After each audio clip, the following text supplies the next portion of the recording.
Hello friends, आज हम tense पढ़ने वाले हैं। सबसे पहले हम टेंस की डेफिनेशन पढ़ेंगे, उसके बाद वो कितने टाइप्स के होते हैं और उसकी एग्जांपल भी पढ़ेंगे। टेंस 3 टाइप्स के होते हैं, प्रेजेंट, पास्ट एंड फ्यूचर। और इनके भी 4 पार्ट और होते हैं, जैसे present simple tense, present continuous, present perfect, present perfect continuous.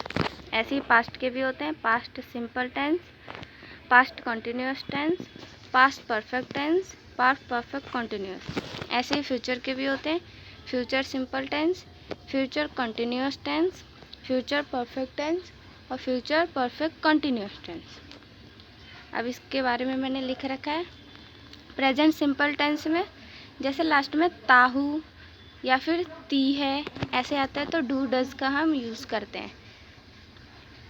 और प्रेजेंट कंटिन्यूअस में रहा है, मतलब लास्ट में हम कहते नहीं है वो काम कर रही है या काम कर रहा है, तो हम उसमें प्रेजेंट कंटिन्यूअस होता है क्योंकि वो कंटिन्यू काम कर रहा है। डिटेल में मैं लास्ट में बताऊंगी। प्रेजेंट परफेक्ट मतलब वो काम कर चुका है, तो हैव हैज़ का यूज़ करते हैं। प्रेजेंट परफेक्ट में से रहा है, वो कब से काम कर रहा है, वो उतने देर से काम कर रहा है, मतलब परफेक्ट है, हो भी चुका है और वो कंटिन्यू भी है, मतलब वो सुबह से काम कर रहा है, सुबह से काम कर भी रहा है, कर भी चुका है, मतलब अभी शाम हो गया है, सुबह से काम कर रहा है और अभी करेगा, तो कंटिन्यू भी है और परफेक्ट भी हो चुका है। ऐसे ही पास्ट सिंपल टेंस था, मतलब वो काम करती थी, काम करता था, मतलब पास्ट वो बीत चुका है। पास्ट कंटिन्यूअस में वो काम कर रही थी या फिर काम कर रहा था, वो पहले कर रहा था लेकिन अभी नहीं कर रहा है। और पास्ट परफेक्ट में वो काम कर चुका है, काम कर चुका था।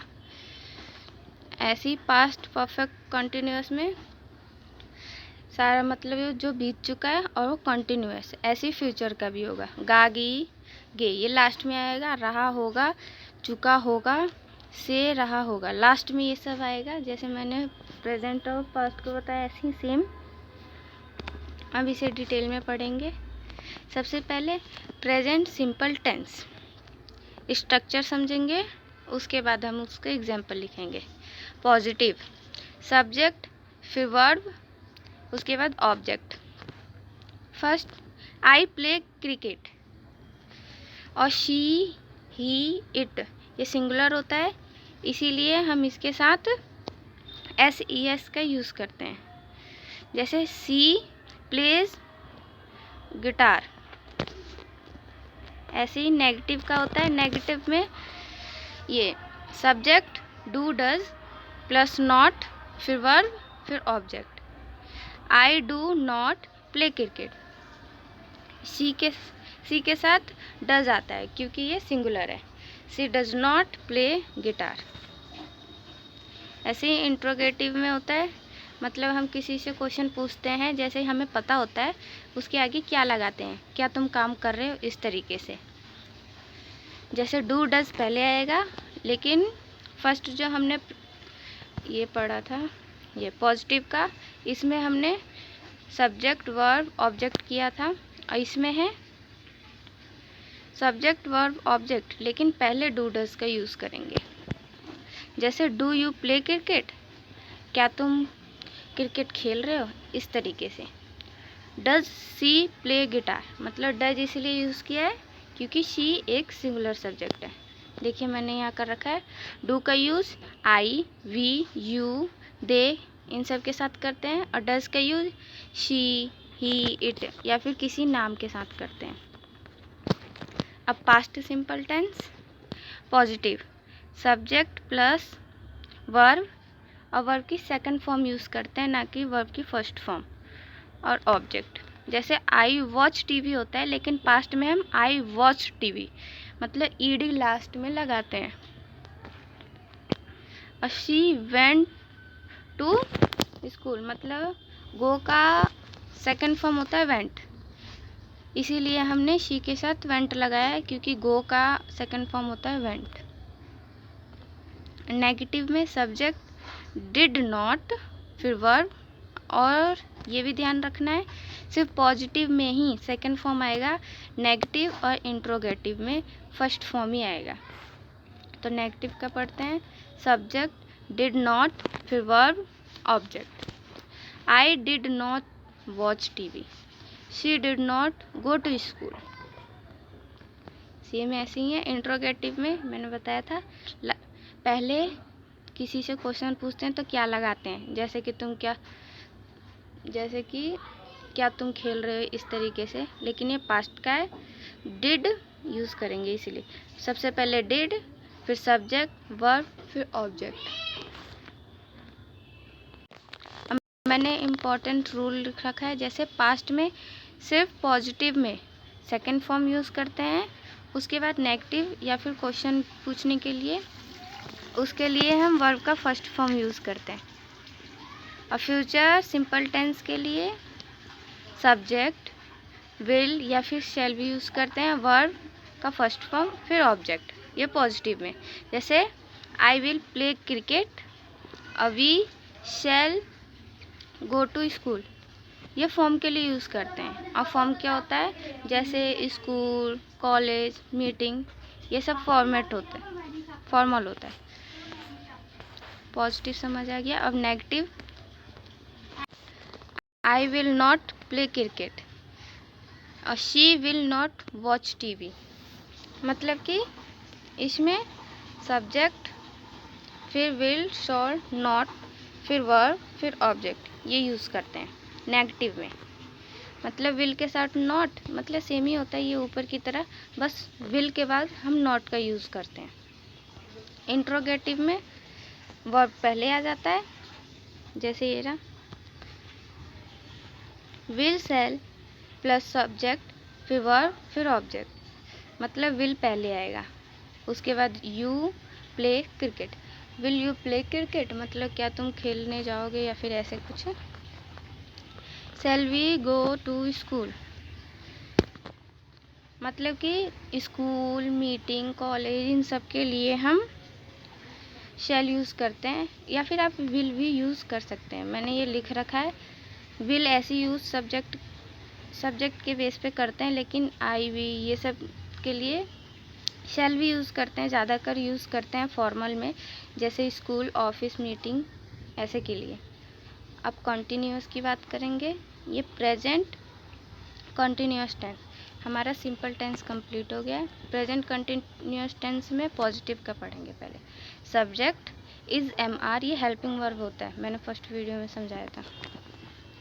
फिर वर्ब आई एन जी लगता है। कॉन्टिन्यूअस कहीं भी आप किसी भी चीज़ के लिए आप बोल रहे हो, कर रही हूँ, कर रहा हूँ, या कर रही थी, ये भी अभी पास्ट का पढ़ेंगे, लेकिन कर रहा हूँ, कर रही हूँ, इसके लिए हम यूज़ करेंगे तो आई एन जी लगाना पॉसिबल ही है, मतलब आपको लगाना ही है, ज़रूरी है ये।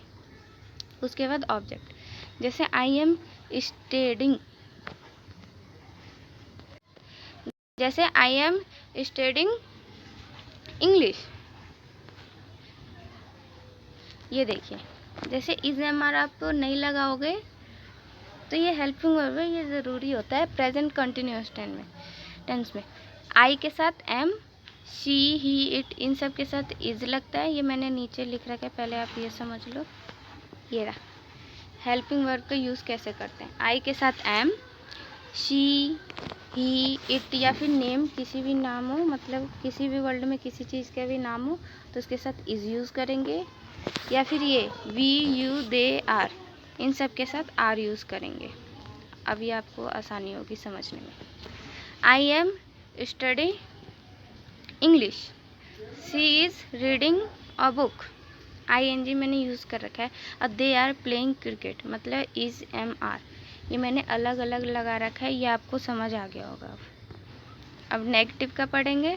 Subject is am are same ही रहेगा, बस नॉट आ जाएगा इसके आगे, मतलब हेल्पिंग वर्ब के बाद नॉट आ जाएगा।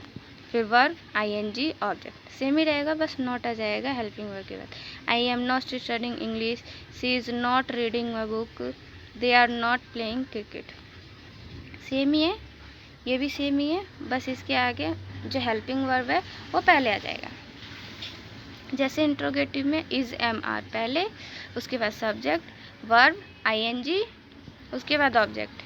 I am studying English, is she reading a book, are they playing cricket। मतलब कि जो हेल्पिंग वर्ब है वो पहले आ जाएगा, एम पहले आए, इज पहले आए, फिर आर पहले आए, ये मैंने बता ही रखा है। ऐसे ही पास्ट कंटिन्यूअस टेंस में होगा सब्जेक्ट वॉज वर फिर ING ऑब्जेक्ट। पास्ट में वॉज और वर लगाते हैं, ये पहले मैं आपको बता दूं किस में वॉज वर लगता है। आई, ही, शी, इट या सिंगुलर कोई नाउन हो उसके साथ वॉज लगाते हैं। यू, वी, दे या फिर प्लूरल नाउन हो तो हम उसके साथ वर लगाते हैं। ये देखिए, अब इसे पढ़ते हैं। I was reading a book, I के साथ वॉज है। दे वर प्लेइंग क्रिकेट, मतलब दे के साथ वर लगेगा और आई के साथ वॉज लगेगा, क्योंकि दे एक प्लूरल है और आई सिंगुलर। सेम नेगेटिव के साथ ही है, हेल्पिंग वर्ब के बाद नॉट लग जाएगा। Subject was were, not verb ING plus object. I was not reading a book, they were not playing cricket. Same ही होता है। इंट्रोगेटिव में पहले हेल्पिंग वर्ब उसके बाद सब्जेक्ट आता है। Was were, subject plus verb ING और ऑब्जेक्ट। जैसे was she reading a book, were they playing cricket. मतलब इसमें पहले हेल्पिंग वर्ब आता है, उसके बाद ही सब्जेक्ट वर्ब ऑब्जेक्ट आता है। और रूल मैंने बता ही रखा है वॉज वर का, एक बार और बता देती हूँ। आई, ही, शी, इट या सिंगुलर नाउन हो तो वॉज लगाते हैं। यू, वी, दे मतलब प्लूरल हो तो हम उसके साथ वर्ड लगाते हैं। वॉज वर्ड में डिफरेंस पता चल गया। मतलब किसी भी एक चीज़ के बारे में बात करें तो वॉज, एक से ज़्यादा के बारे में बात करें तो वर्ड लगाते हैं। फ्यूचर कंटिन्यूअस टेंस में पॉजिटिव का बात करें, सब्जेक्ट विल बी फिर verb ING object. I will be reading a book, इसमें भी ING लगाएंगे, कॉन्टिन्यूस की बात कर रही है। और विल भी इसलिए लगाएंगे क्योंकि फ्यूचर की बात कर रहे हैं। फ्यूचर में हमेशा कंटिन्यूस में विल भी लगता है और सिंपल में सिर्फ विल लगता है। सब्जेक्ट विल बी वर्ब और ऑब्जेक्ट। जैसे I will be reading a book, इससे पता चल जाएगा, एक तो ING आपने लगाया है, उससे पता चल जाएगा कि आप बात कर रहे हैं तो कंटिन्यू है, मतलब वो कर रही है। They will be playing cricket, they के साथ विल बी उसके बाद प्लेइंग क्रिकेट। नेगेटिव में विल के बाद नॉट लग जाएगा। सब्जेक्ट विल नॉट फिर be verb ING object. I will not be reading a book, मतलब इसके साथ विल के साथ नॉट आएगा, उसके बाद भी आएगा। जैसे हमने ऊपर प्रेजेंट सिंपल टेंस ये सब पढ़ा था, इसी तरीके से ये भी है, बट इसमें जो हेल्पिंग वर्ब है उसके बाद नॉट आएगा। आई will not be reading a book, they will not B playing cricket. Interrogative पढ़ेंगे, विल फिर सब्जेक्ट फिर बी वर्ब ING ऑब्जेक्ट। इसके लिए आपको कुछ एग्जाम्पल मैं डिस्क्रिप्शन में लिख दूँगी, वो आप ट्राई कीजिएगा, उसके बाद कमेंट कीजिएगा आपको वीडियो कैसी लगी।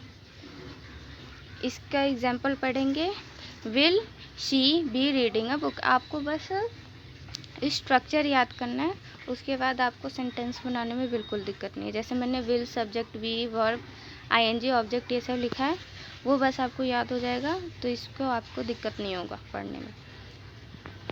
टेंस तो 2 मिनट का खेल है जो कि सबको समझ आती है। बस सब्जेक्ट याद करो, सब्जेक्ट वर्ब ऑब्जेक्ट ये सब आपको समझ आता है, उसके बाद स्ट्रक्चर, तो आपको दिक्कत नहीं होगा सेंटेंस बनाने में। उसके बाद टेंस ये सब आना चाहिए। जैसे will she be reading a book, will they B playing cricket.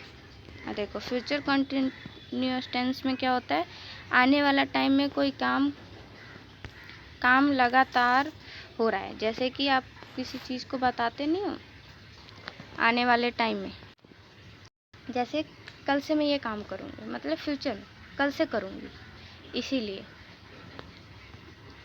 अब नेक्स्ट वीडियो में डिस्क्रिप्शन में लिंक डाल दूँगी, वो देख लीजिएगा। Thank you for watching. अगर आपको वीडियो समझ आई हो, लाइक शेयर सब्सक्राइब ज़रूर कीजिएगा। Thank you.